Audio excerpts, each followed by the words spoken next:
जय जोहार संगवारी हो, आप मन के हमारे चैनल में बहुत बहुत स्वागत है।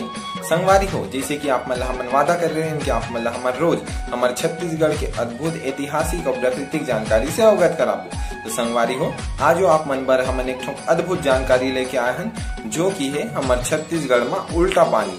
हाँ संगवारी हो, एक ऐसे जगह है जहाँ हमारे छत्तीसगढ़ में पानी अपन स्वभाव के विपरीत काम करते, वहाँ विज्ञान गुरुत्वाकर्षण सब फेल हो जाते संगवारी हो।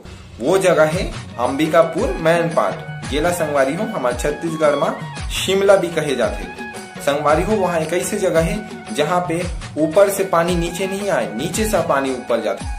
तो संगवारी हो, आप मतलब ऐसे जगह सिर्फ हमारे छत्तीसगढ़ में मिल सकते, तबे तो हमारे छत्तीसगढ़ ला अद्भुत प्रदेश की थी।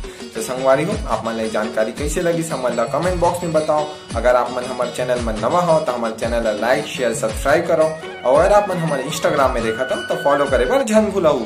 बहुत बहुत धन्यवाद। जय जोहार, जय छत्तीसगढ़।